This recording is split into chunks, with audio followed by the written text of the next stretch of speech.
Assalamu alaikum wa rahmatullah wa barakatuh. Paix sur ceux qui suivent les guidés. Paix et bénédiction sur le prophète sallallahu alayhi wa sallam, sur ses compagnons, ses amis, sa famille, ainsi que sur tous ceux qui le suivront de bonne foi jusqu'au jour du jugement. Voilà, on est le soir, les enfants dorment. Je visualisais quelques vidéos, des shorts, sur un peu de tout.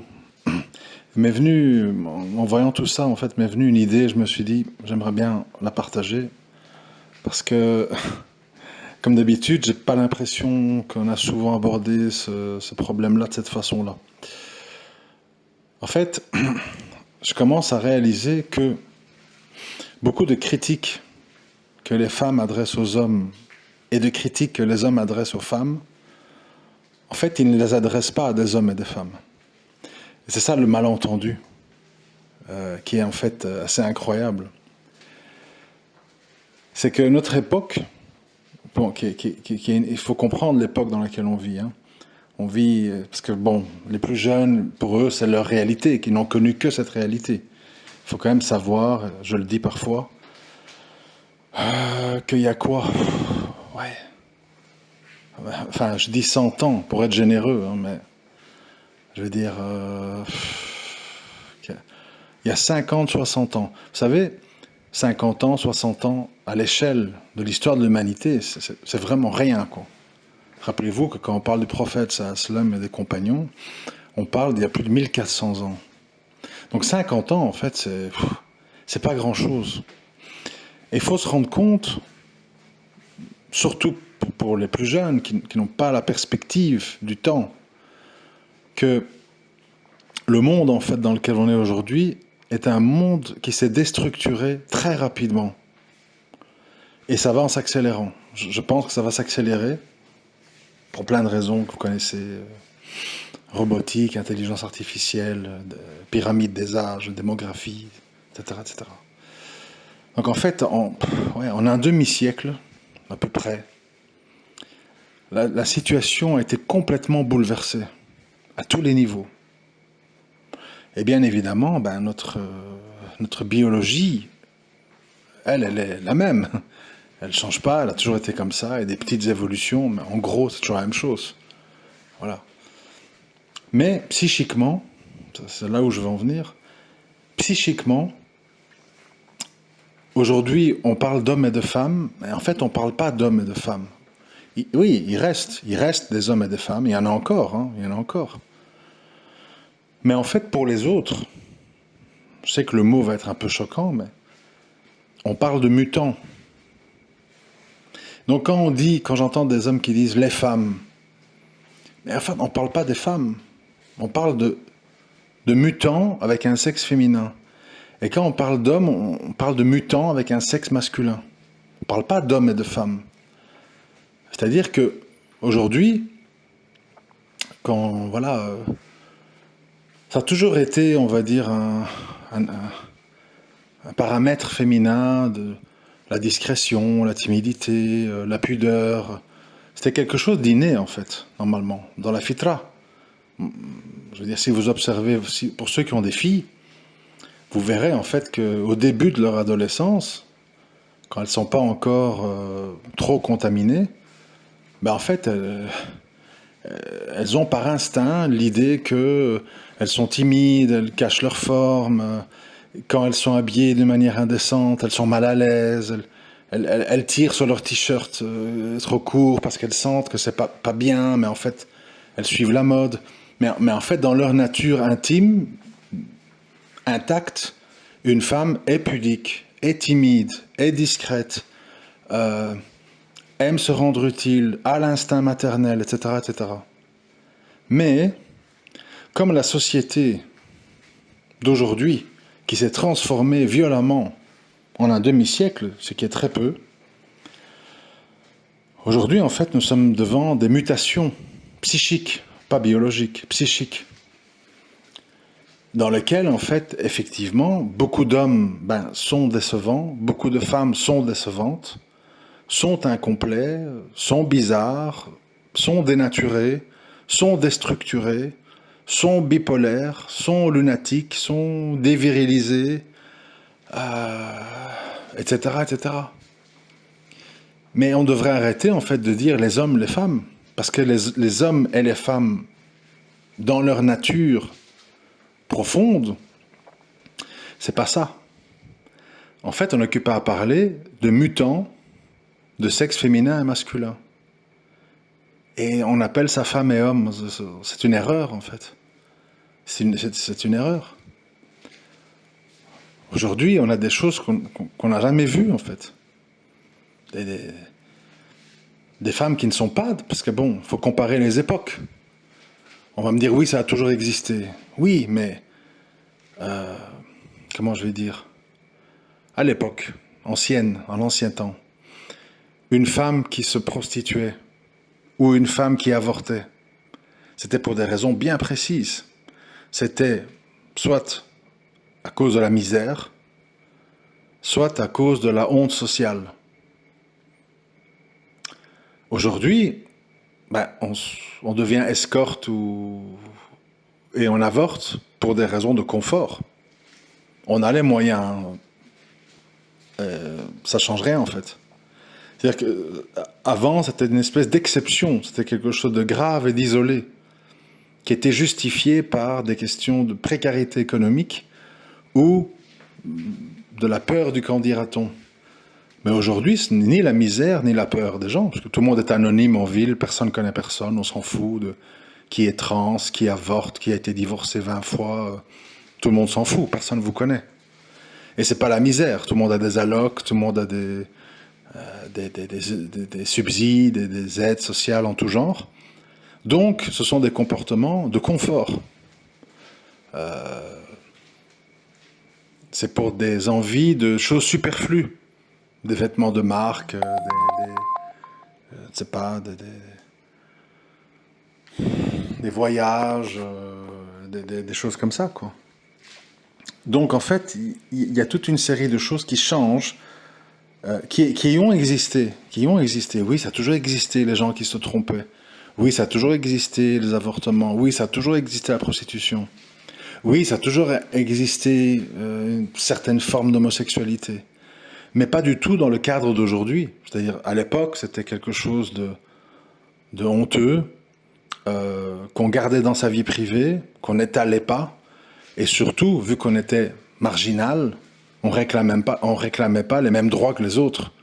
On disait, je suis un marginal, je suis la minorité de la minorité, ben, je garde ça pour moi.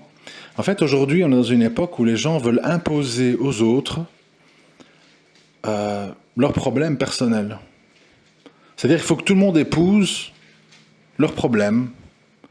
Moi, je vais commencer à m'exprimer. Je suis un homme, mais je me sens une femme, mais je veux changer de nom. Et tout le monde doit écouter, tout le monde doit acquiescer, tout le monde doit prêter l'oreille à beaucoup d'histoires qu'avant, les gens auraient dit, écoute, il faut te faire soigner, t'as quelque chose qui va pas, t'as des troubles psychologiques. Maintenant, étrangement, plus personne n'a de troubles psychologiques. Tout le monde a des vraies raisons de se plaindre. Tout le monde a des vraies raisons de vouloir se faire de la chirurgie esthétique. Tout le monde a des vraies raisons de vouloir changer de sexe. C'est respectable, c'est pris très au sérieux. Je vous dis, c'est une époque de mutation. Et donc c'est pour ça qu'il faut faire attention. Pourquoi j'en parle? Parce que je voudrais qu'on change un peu notre vocabulaire quand on dit les femmes d'aujourd'hui, les hommes d'aujourd'hui. Non, les hommes et les femmes, ils sont toujours des hommes et des femmes. Et ils existent. Ils existent. Moi, j'en connais. Mais il y a maintenant une espèce de nouvelle espèce qui sont les mutants. Des hommes comme ça, un peu geeks, qui sont devant leur écran, qui tremblent, qui bégayent devant une femme, qui toute leur jeunesse a été leur vision de la femme et de la sexualité, c'est à travers le X, des histoires, voilà, Enfin, comme tout a changé, tout s'est déréglé, vous comprenez? Déjà le fait, rien que le fait, prenons une seule chose, et il y en a plein, prenons une seule chose, rien que le fait que on a mis depuis, je ne sais pas combien de temps, un demi-siècle à peu près, je crois, on a mis des jeunes garçons et des jeunes filles ensemble à l'école 8 heures par jour, assis les uns à côté des autres. Aujourd'hui, tout le monde vous dit que c'est normal. Il n'y a personne qui veut revenir là-dessus. Mais en fait, c'est pas normal. Vraiment, je vous demande de réfléchir, même ceux qui n'aiment pas, ou les gens qui ne sont pas musulmans, réfléchissez posément à ça. Un jeune garçon, en pleine explosion hormonale, en pleine montée de testostérone, qui a des envies matin, midi et soir, tu le mets à côté de jeunes filles qui sont comme des poupées Barbie, coiffées, parfumées, là, et tu lui demandes d'étudier et d'être concentré sur les cours en étant entouré de Dorothée, de Clotilde, de Faïza, toute la journée. Et en plus, si on parle des musulmans, tu as l'outrance de penser que tes enfants doivent se préserver jusqu'à un mariage tardif, 24, 25, 26 ans et plus. Tout le monde est devenu complètement fou, en fait, vous voyez. Parce que quand tu y réfléchis posément, tu réalises que c'est fou. C'est complètement fou. Et le problème, quand tu es normal, et on dit, il est bizarre. Alors que c'est normal de comprendre que c'est quelque chose d'un illogisme complet. Je sais pas, mettez-vous en situation. Alors, je ne doute pas, je pense que oui, il y a des garçons, ça leur fait ni chaud ni froid. Et ils arrivent à étudier et tout ça, bon. Mais, de nouveau, pour moi, ce sont des gens anormaux. Ce sont des gens qui ont des problèmes de testostérone. C'est des hommes dévirilisés. Si tu sais rester à côté d'une meute de filles apprêtées, parfumées toute la journée, et que ça te fait ni chaud ni froid, ben, c'est que tu as un problème. Donc en fait, regardez où je veux en venir. Une fois que tu as compris ce que je dis là, c'est quoi la suite? C'est qu'en fait, en gros, les mutants ont pris le pouvoir. Les mutants sont devenus les législateurs, les gens en fait qui déterminent le normal et l'anormal. Donc, il est normal d'être entouré, pour un jeune garçon en pleine puberté, de femmes de 13 ans jusqu'à 24-25 ans, la fin des études supérieures. C'est normal. Mais, non, je veux dire, c'est anormal que ça pose un problème. On va dire, c'est anormal, la mixité sociale, qu'est-ce qu'il y a, égalité, les garçons, les filles, il faut se contrôler, tu vois. Je vous rappelle qu'en islam, quand même, on dit, si tu croises, si tu es amené à croiser dans ta vie une femme, tu n'es pas responsable de ton premier regard, mais le deuxième, on te dit, baisse les yeux.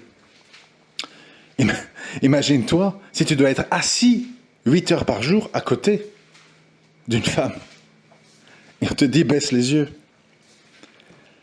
Mais bon, enfin, on peut rire et on peut tout remettre en question, mais en fait, au final, franchement, moi j'en viens à penser un truc, quoi. Nous, les musulmans, en fait, qui pataugeons là-dedans avec nos enfants, c'est nous les plus fous de la bande, en fait, finalement. Parce que pourquoi? Les mutants, ils sont entre eux, ils se comprennent, hein. Ah, ma fille veut devenir un garçon, mon garçon est un geek, il a 35 ans, il vit toujours chez maman. Bon, vous voyez, je veux dire, voilà, pour eux c'est normal tout ça, tu vois, il n'y a pas de problème, quoi. Ah, le hashish, c'est horrible, il faut mettre les gens en prison, ceux qui cultivent le hashish. Par contre, dans tous les supermarchés, le premier rayon, c'est vin et bière à gogo. Alors que tous les scientifiques et tous les médecins qui se sont penchés sur la question te disent l'alcool est la pire des drogues. Au niveau du foie, au niveau des conséquences, au niveau de la santé, au niveau des dérèglements neuronaux, etc., etc. Mais donc, en fait, on a établi de nouvelles normes. La mixité en classe, c'est pas grave, il faut se contrôler. L'alcool, c'est pas grave, c'est dans les coutumes, c'est dans nos habitudes. Le hashish, c'est grave.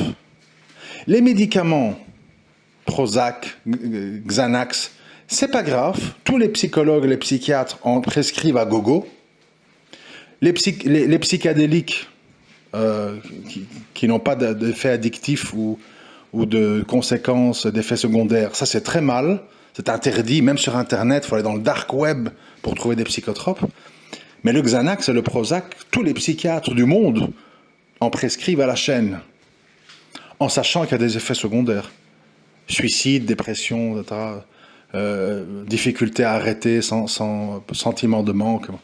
Donc en fait, on a retourné toute la table à tous les niveaux et on te dit, ben, la table à l'envers par terre, c'est normal en fait. Toi avec ta table droite debout, ça c'est pas normal. C'est l'ancien monde, Berk, c'est la barbarie moyenâgeuse. Alors, au final, bon, qui est vraiment fou dans cette histoire? Ben, c'est sans doute celui qui veut vivre en compagnie des gens qui disent, ben, la norme c'est de manger sur la table renversée qui est par terre. Si toi tu t'y installes dans la maison de ces gens et tu leur confies tes enfants et tu y cherches ta femme parmi eux, ah oui, parce que finalement c'est ça, hein. Ben, est-ce que c'est normal qu'on s'étonne de l'issue des enfants, de nos mariages? C'est pas. Enfin, vous voyez bien que les gens sont détraqués en fait. C'est visible. Hein. Moi, je n'arrête pas, dernièrement, en fait. Et je me pose de sérieuses questions, en fait. Vraiment, ça me fait vraiment cogiter. Je n'arrête pas d'entendre dans ma sphère, autour de moi, donc des gens qui parlent, des gens autour d'eux, donc j'entends les histoires. Je n'arrête pas d'entendre des dizaines et des dizaines et des dizaines de cas de femmes, en fait, qui sont seules avec leurs enfants et qui ne veulent absolument plus se marier. Les années passent, elles approchent de la ménopause. C'est quand même troublant. Ça pose question. Ça veut dire qu'il y a quelque chose qui se passe qui fait que les gens n'ont plus le besoin d'être avec quelqu'un. Avant, les gens faisaient des pieds et des mains pour trouver quelqu'un, pour avoir la protection d'un homme. Combien de veuves de Moudjahidines et de Sahaba demandaient à être troisième, quatrième épouse pour avoir une protection, pour avoir un statut, pour avoir une épaule, pour avoir un soutien. C'était la norme depuis toute l'histoire de l'humanité. Et aujourd'hui, en fait, les gens ne cherchent même pas. Et s'ils cherchent, ils cherchent avec plein de conditions dont ils savent qu'elles sont utopiques et qu'elles ne pourront pas être remplies. Et elles arrivent avec toutes leurs aigreurs et tout leur passé et tous leurs instincts. C'est très étrange, en fait. Il y a une mutation qui est occupée à s'opérer qui va nous amener, je ne sais pas trop où, en fait, honnêtement. Évidemment, le problème, c'est que tout ça, quand on étudie les dessous, on se rend compte, tout ça, évidemment, est motivé par des forces diverses et variées qui veulent diviser la société, nous éparpiller, parce que des gens éparpillés, c'est très bien pour l'économie. Chacun un loyer, chacun une facture d'électricité, chacun un compteur électrique, chacun fait des courses. On s'éparpille, tu vois. Et les enfants qui vont chez le père, chez la mère, donc il faut acheter 2 fois des lits, il faut acheter 2 fois des consoles de jeux.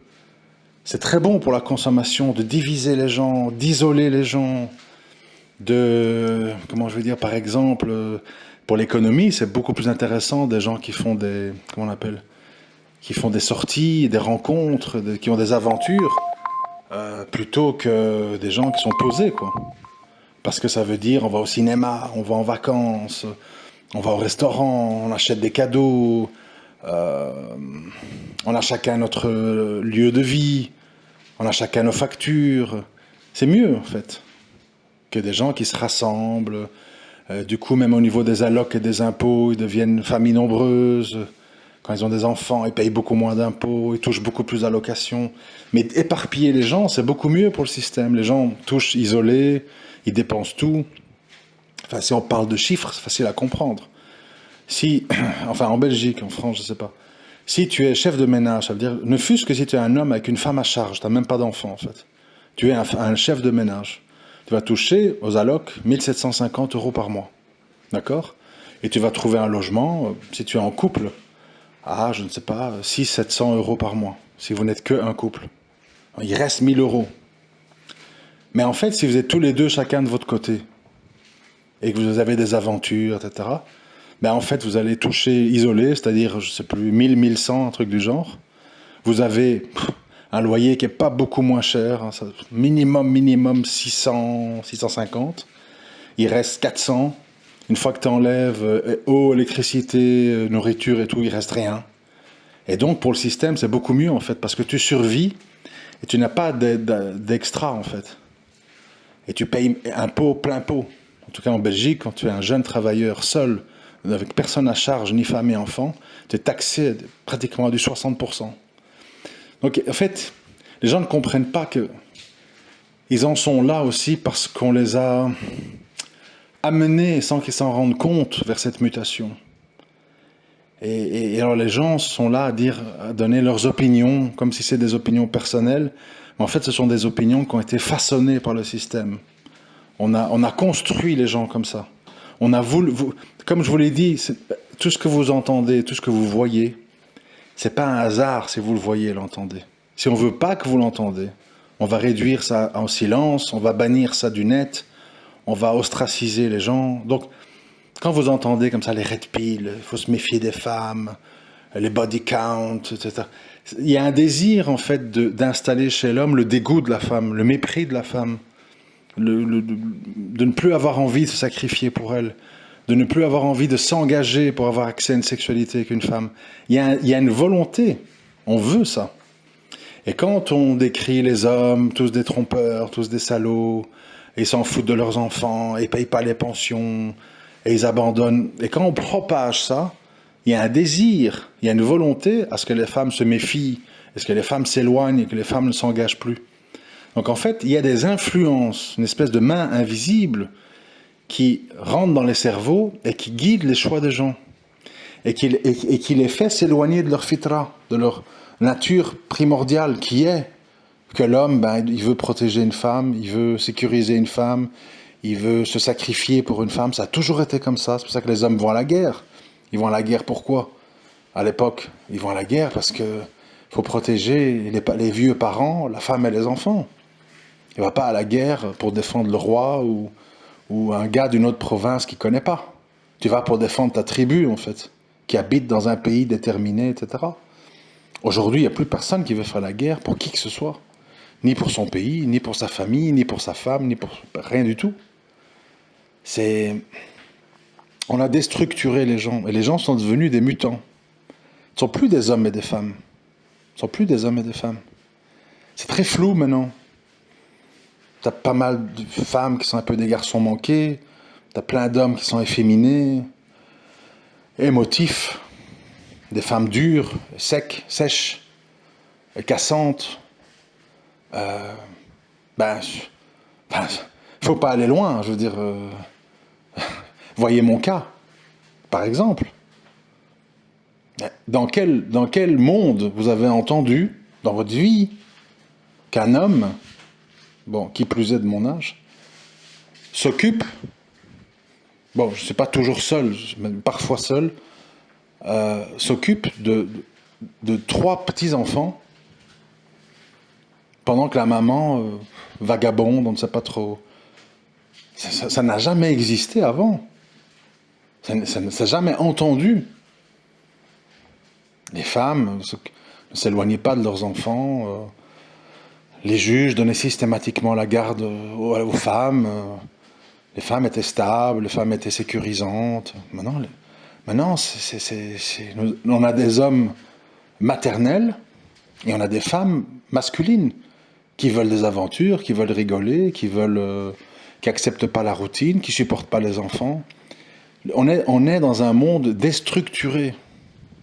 en déstructuration. C'est pour ça que j'insiste pour dire la chose suivante. Face à ce constat, les gens qui ont encore un peu de foi, qui ont encore un peu de bon sens, qui ont encore un peu de bien en eux, ils doivent se rassembler, ils doivent se soutenir. Parce qu'ils sont une espèce en voie de disparition. Les mutants ont pris le pouvoir. Économique, législatif, tout. Et les personnes, entre guillemets, normales, sont vues comme des gens bizarres. Des gens hors du temps.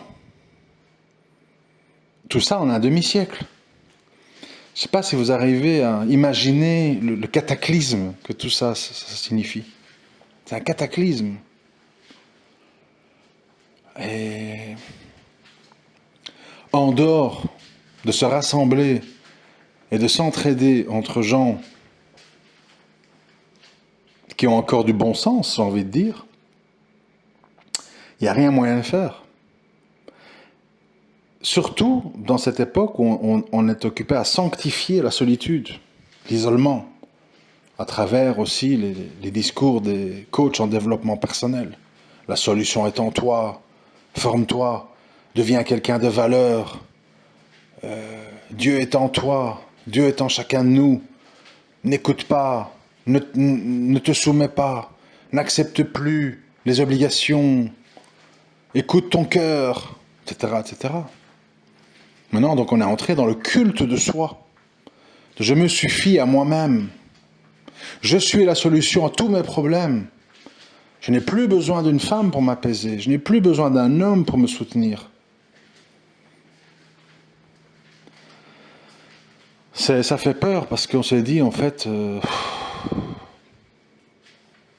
qu'est-ce que vont devenir nos enfants dans tout ça?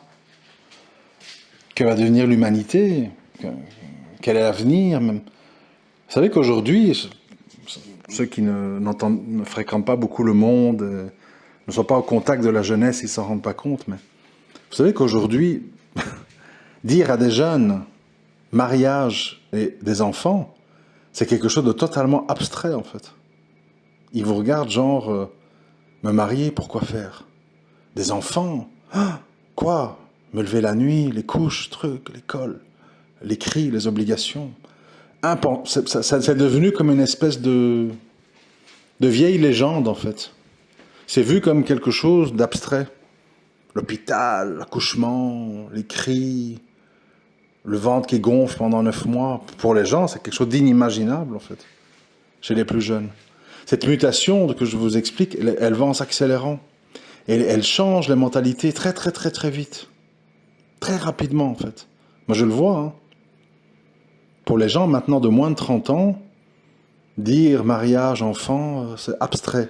C'est quelque chose comme qui appartient au monde d'avant et qui ne correspond plus à l'hédonisme ambiant, c'est-à-dire le culte du soi, ma carrière, mon argent, ma liberté, mon indépendance, ma façon de vivre. Et ça va tellement vite et ça va tellement loin que les gens n'envisagent même plus de vivre en couple. Aujourd'hui, le maximum qui passe plus ou moins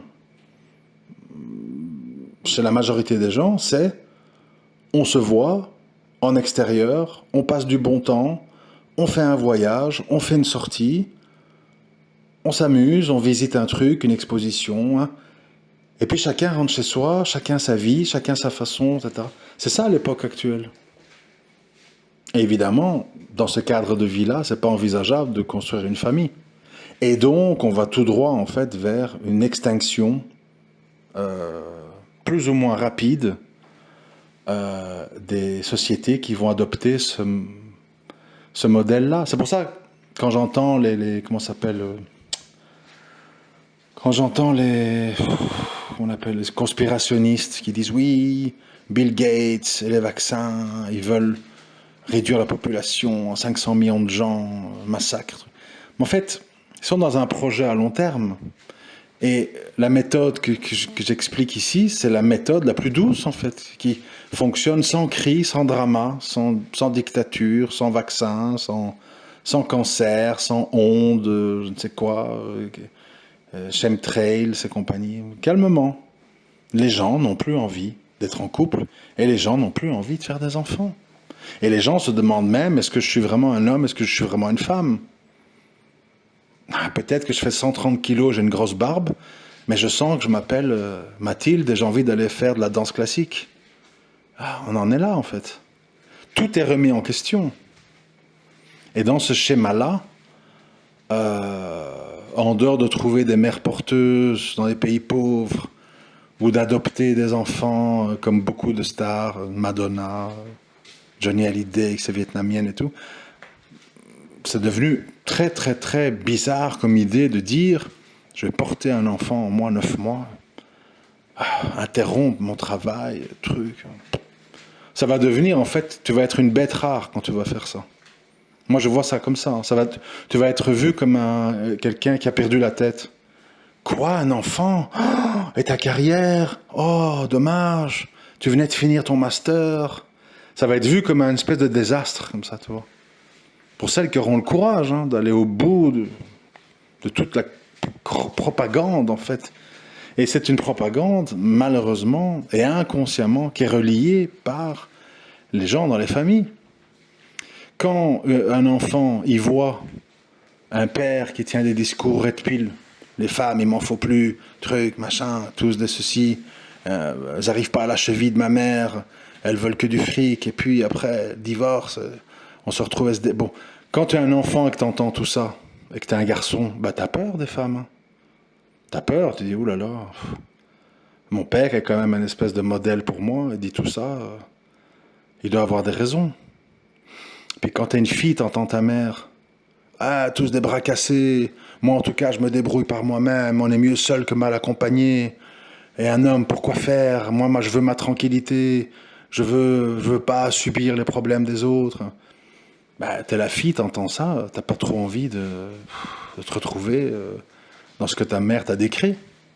Et donc, en fait, en tant que parent, ben, on fait le boulot du système, en fait, puisqu'on relaye le message qu'ils veulent qu'on relaye, qui est éloigne-toi des femmes, éloigne-toi des hommes, ne fais plus d'enfants, dépense ton argent, consomme, et paye un max d'impôts, et en fait, à terme, disparaît, quoi. Et si on disparaît, de toute façon, on sera remplacé par les hordes de réfugiés, de sans-papiers qui débarquent en France et en Belgique par milliers. Donc en fait, c'est un grand remplacement, mais c'est un grand remplacement qui est voulu, qui est organisé, et dans lequel, c'est ça le truc, les gens doivent comprendre qu'ils sont complices. Les gens qui m'écoutent, là, si vous êtes d'extrême droite, si vous êtes musulman, si vous êtes conservateur, catholique et tout, en vivant dans ce système, et en y éduquant nos enfants, et en y payant des impôts, ben en fait, on est des complices du grand remplacement. Donc en fait, il faut arrêter de se plaindre. Tous les gens qui se plaignent, ben oui, mais vous financez tout ça, vous validez tout ça, puisque vous restez là. À un moment donné, il faut voir la réalité en face, en fait. Tu vois. C'est devenu, en fait, une espèce de complicité dans lequel on fournit nos femmes et nos enfants au système, mais qui les retourne contre nous. Et puis après, on ne comprend pas ce qui se passe. Je vous dis, dans toute cette affaire, ce que je vois de plus incohérent et de plus problématique, c'est le fait que des musulmans ou des chrétiens ou des gens d'extrême droite, nationalistes, traditionnalistes, ils espèrent que ça se termine bien. Ils espèrent ils vont échapper, ils vont passer à travers les mailles du filet, ou pire, ils espèrent qu'en participant à la politique et en votant, alors que le système a tout bien verrouillé, on s'arrange toujours pour faire gagner le gars le plus centriste possible, qui va faire le jeu du marché, du mondialisme. On est très naïfs, en fait. On est tous très naïfs, on est tous complices. Et on a tous tort de s'étonner de ce qui se passe, en fait. Et ce qui est injuste, finalement, c'est quand on s'en prend, je parle pour nous les musulmans, quand on s'en prend, en fait, à nos jeunes frères, à nos jeunes sœurs, elles ne sont que le fruit de nos incohérences. Ils ne sont que le fruit de modes de vie qu'on leur a donnés. Les écoles où on les a mis, les modèles qu'on leur a donnés, nos divorces, nos vies instables, ils ne sont que le fruit de ça. Est-ce que c'est juste de leur tomber dessus maintenant? Ils essayent de survivre, hein, et ils sont le fruit de leur environnement. Hein. C'est tout. Est-ce que c'est anormal? Je vous dis, ce qui est anormal, c'est nous, en haut de l'échelle, pas eux. Eux, ils sont là, ils ont été éduqués là-dedans, ils ont été dans des écoles mixtes. À 14 ans, les filles sont toutes à moitié garçons manqués, les garçons sont tous à moitié castrés, ils sont très tranquilles à l'école au milieu des filles, et les seuls qui sont un peu virils, se retrouvent à faire des galipettes dans les toilettes de l'école. Et voilà quoi. Et tout le monde est là, hein, qu'est-ce qui se passe? Il se passe que le monde est en mutation, à toute vitesse. Et tout est déréglé. Et si t'es pas d'accord, faut accepter une vie hors de Babylone. Si tu veux Babylone et ses allocs, et ses facilités, ses écoles privées, ses écoles spécialisées, et médecins ceci, et carte vitale cela, et logement HLM fourni par la mairie, prends tout le reste avec, quoi. Prends tout le reste avec. Et si c'est pas vous, parce qu'il y a encore des gens qui échappent, ça sera la génération d'après, de toute façon. Question de temps. C'est-à-dire les premiers qui tombent, c'est les moins structurés, donc les gens qui n'appartiennent pas à une communauté ou une tribu où il y a beaucoup de cohésion. Et donc ceux qui résistent encore, je vais dire, c'est ceux maintenant qui ont 40, 45 ans, qui sont Rif ou Kabyles ou Chleux, qui sont entre eux, qui se marient entre cousins ou entre gens de même village. Ils restent un peu ensemble par cohésion sociale tribale. Mais leurs enfants qui sont nés en France, éduqués en France, dans la mixité, dans le rap, dans le truc, dans le TikTok, eux, ils vont tomber. C'est une question de temps, en fait. Si c'est pas nous, c'est eux. Et c'est juste tu déplaces d'une génération l'échafaud, en fait, la sentence. Mais je pense qu'il faut arrêter de dire les hommes, les femmes. On n'est plus devant des hommes et des femmes, on est devant des mutants. Parce qu'on ne peut pas... Pourquoi je dis mutant? On ne peut pas être un homme avec un grand H et de 13 à 24 ans être au milieu des filles à l'école et trouver ça très normal et devenir ingénieur civil. Et d'avoir pu écouter, se concentrer, tout ça, au milieu des parfums, des jeans moulants, des smacks et des trucs, et des textos, je te trouve mignon, je sais pas quoi. C'est pas possible, en fait. Si on y arrive, c'est qu'on a un problème, en fait. On a une espèce de geek japonais asexué, qui ça fait ni chaud ni froid, la présence de femmes. C'est quelqu'un qui est pas normal, en fait. Vous êtes vous-même un mutant, si vous êtes comme ça. Et donc, on ne doit plus nommer ça homme-femme, on doit dire les mutants. Les mutants qui sont plus ou moins masculins ou féminins, mais surtout mutants. C'est pas clair, en fait. C'est pas clair. Des hommes mous, des femmes agressifs, des femmes ambitieuses, des hommes qui ne sont plus ambitieux. Donc, toute une inversion. Donc, tout est déstructuré. Tout est dénaturé. Et soit tu te réajustes et tu assumes les conséquences, soit tu cherches des gens comme toi, et vous essayez de vous entraider, de résister. Mais le problème, c'est que si c'est pas nous, c'est ceux d'après. Donc on postpose le problème. On le postpose. À moins que certains de nos enfants nous écoutent ou prennent modèle sur nous, mais faut pas rêver, hein, on fait pas le poids en fait. Face à la télé, les clips, les séries, l'école, les copains, on fait pas le poids. Faut être réaliste. Enfin voilà. C'est un peu... Ça fait peur, mais en même temps, voilà. Parce que ça va vite, en fait. C'est ça qui fait peur, c'est que ça va très vite. Et là, moi, déjà maintenant, en 2025, j'ai conscience que dans le monde à venir, je pense qu'on va voir très peu de gens être en couple et très peu de gens avoir des enfants. Ça va devenir quelque chose de... C'est un peu... Enfin, vous savez, les choses changent vite. Hein. Aujourd'hui, vous voyez quelqu'un qui fume une cigarette dans la vie ou dans un film, vous êtes choqué parce que c'est plus la norme. Maintenant, la norme, c'est les cigarettes électroniques, c'est autre chose, quoi. C'est autre chose. Les choses changent, en fait. Et ce qui était banal avant devient choquant aujourd'hui. Et je pense vraiment que les accouchements, par exemple, ça va devenir quelque chose de choquant. Ça choque les esprits, en fait. C'est inenvisageable pour les jeunes filles d'aujourd'hui. Ça paraît être quelque chose d'un autre temps, en fait. Voilà. Assalamu alaikum wa rahmatullahi wa barakatuh.